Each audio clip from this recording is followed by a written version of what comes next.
Nice.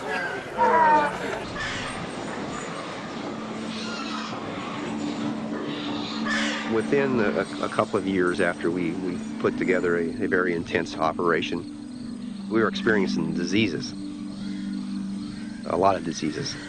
Consumer Reports is ringing alarm bells this morning over pork safety.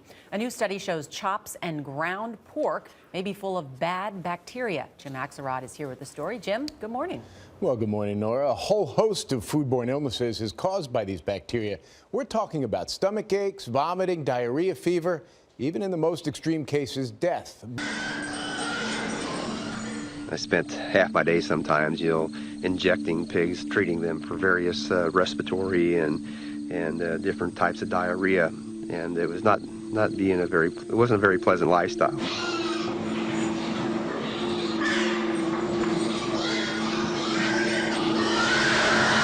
For years, pork has been promoted by the industry as a healthy food option, the other white meat. Dinner's ready. But a new report suggests otherwise. We found potentially harmful bacteria on most of the samples of pork that we tested. One organism we looked at, Enterococcus, is more a measure of filth indication, maybe fecal contamination. Of nearly 200 pork samples tested by Consumer Reports, many tested positive for Salmonella, Listeria, Staph bacteria. The magazine says a whopping 69% contained Yersinia, which infects nearly 100,000 Americans every year. Children are especially vulnerable.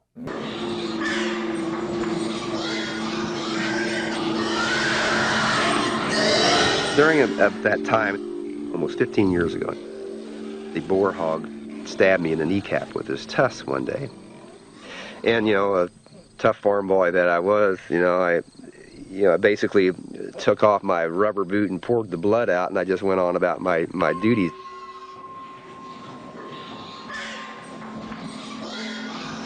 About 2 weeks later, my leg basically increased in about 50% of its size. It was throbbing, and that's when I went to the doctor. I contracted a strep infection. That was a mutated form of strep. I think the real surprise here was to find so many potentially disease-causing bacteria. Even more, 90% of the bacteria Consumer Reports found were said to be resistant to antibiotics. In other words, they were superbugs. They treated with first, standard types of treatments, penicillin, the tetracyclines, amoxicillin, erythromycin, and the list went on. And it did not phase my infection, and so finally, they didn't have much faith that I would even survive. All of those things paint a very concerning picture about this indiscriminate use of antibiotics in meat production in this country, and what we believe are the resulting consequences of that. A big Consumer Reports study found a high rate of contamination in pork chops and ground pork from a kind of bacteria that continued to the emergency room. ABC's Dr. Richard Besser brings us the whole picture. You don't know its name, but you may be one of the 100,000 Americans who get sick each year from a bacteria called Yersinia. And today's study explains why. Consumer Reports tested pork, the types you'd buy in the supermarket, including pork chops and ground pork. They found that nearly 70% of the samples they tested had the dangerous bacteria Yersinia on them. Ground pork turned out to be even more risky than pork chops. What I was actually doing on my farm was basically feed continual dosage of antibiotics just for growth rates or to ward off a low-grade infection. Because when your best resource people tell you that this is the magic drug to increase growth and efficiency, you adapt that, and it's very dangerous. This bacteria can hit hard. In a matter of days, you'll experience fever, cramps, bloody diarrhea that may last for weeks, especially common in children. Cooking the pork thoroughly does kill this bacteria, but be careful. It's easy to spread it to the surfaces of your kitchen, the plate, the cutting board, your hands, anything the raw pork touched. Take a look at this kitchen where we handled meat. All the dots? Germs.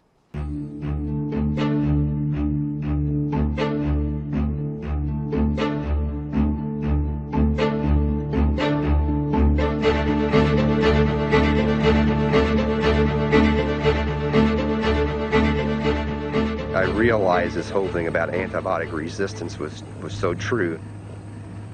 And I realized that, I'm propagating this. And I'm selling these hogs to my neighbors for breeding stock. And I'm selling this pork on the market. My conscience really kicked in and saying, I can't do this anymore. It's not right. So I went cold turkey. I exterminated my herd.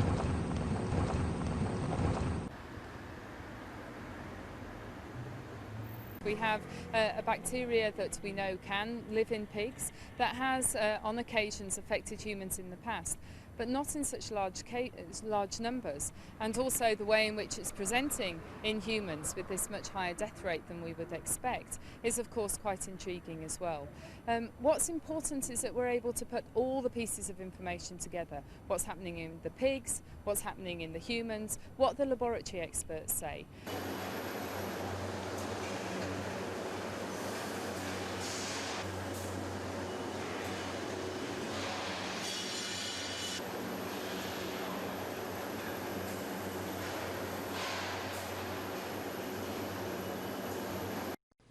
A groundbreaking investigation by the Coma 4 problem solvers reveals toxic, life-threatening bacteria, MRSA, in some pork you might buy at grocery stores. This drug-resistant bacteria is already responsible for more deaths in this country than AIDS. Using the power of our sister stations across the region, problem solver Tracy Vetter spearheaded our investigation and joins us now with the results. Tracy? Well, Mary, Dan, the thing about the MRSA bacteria that makes it so potentially dangerous is that MRSA can make you sick just by touching it. In spite of the risk, the U.S. Department of Agriculture has resisted testing store-bought pork for this deadly, aggressive bacteria. So we decided to do it ourselves. No matter how you prepare it, the popular wisdom goes that as long as you cook meat thoroughly, it won't make you sick. But popular wisdom doesn't take into account MRSA, an aggressive, even deadly bacteria. MRSA is a very different kind of bacterium. MRSA is an antibiotic-resistant type of staph. Last winter, it killed healthy 20-year-old Chris Faden when he contracted MRSA-related pneumonia. We just thought that they could conquer this with modern medicine. 3 years ago, Brian Boutte just scraped his hip. His doctor prescribed antibiotics, but the flesh-eating disease didn't respond. I was running out of time. I was on my last hour. I was dying. Yeah. I was literally dying. 20 surgeries later, doctors saved Boutte's life, but he lost his leg. MRSA now kills more people every year than AIDS. While we can't say these injuries were caused by contact with pork, our Como 4 problem solver investigation has discovered the deadly bacteria in ground pork sold in grocery stores. It all starts with just one bacteria, which you cannot see with your naked eye. A few months ago, a University of Iowa study showed a virulent strain of MRSA in pigs. But the problem solvers have learned no one from the USDA is testing. As far as I'm concerned, USDA and FDA are kind of asleep at the wheel on this one. So the problem solvers, along with our network of stations in 4 western states, undertook our own testing. At stores around the region, we bought 97 packages divided between ground pork and pork cutlets. All the samples went to IEH Laboratories, a USDA certified lab in Seattle. The scientists followed standard testing protocols and found MRSA in 3 different samples. All were ground pork. We found the positives in 3 of the 4 states where we tested. The interesting situation here is that now we have something that you would worry about in terms of wound infections in foods. MRSA, like most other bacteria, will die if it's thoroughly cooked. But unlike E. coli or Salmonella, MRSA causes skin infections. So just touching raw pork that has the bacteria could be a problem, according to biologist Dr. Rebecca Goldberg. So that raises the possibility that simply handling meat could potentially give you a very nasty infection. Philippine health and agricultural officials have culled almost 5,000 pigs since Sunday, March 1st in the town of Pandy, north of Manila, to prevent the spread of Ebola Reston virus. Experts are trying to determine the source of the virus in pigs, as well as pig-to-pig and pig-to-human transmission. 6 out of 147 humans have tested positive for Ebola. The virus previously jumped from monkeys to humans, but this is the first case of a jump from hogs. The Ebola Reston virus was found in the Philippines in the late 1980s. 25 people were found infected after contact with sick monkeys. This marks the first time the virus has been found outside of monkeys and the first time it has shown up in pigs. The virus previously jumped from monkeys to humans, but it is the first case of a jump from hogs. News of the virus infections is making some consumers in Manila wary about buying pork. We might catch this virus. It might infect the children. We might end up in the hospital. That would be tough. We don't eat pork anymore. The Ebola virus might spread. My father said we should just stick to vegetables.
The Chinese, over the last week or two, have identified a virus in the environment. It has not yet shown to be infecting humans, but it is exhibiting what we call reassortment capabilities. In other words, when you get a brand new virus that turns out to be a pandemic virus, it's either due to mutations and or the reassortment or exchanges of genes. And they're seeing virus in swine, in pigs now, that have characteristics of the 2009 H1N1, of the original 1918, which many of our flu viruses have remnants of that in it, as well as segments from other hosts like swine. When they all mix up together and they contain some of the elements that might make them susceptible to being transmitted to humans, you always have the possibility that you might have another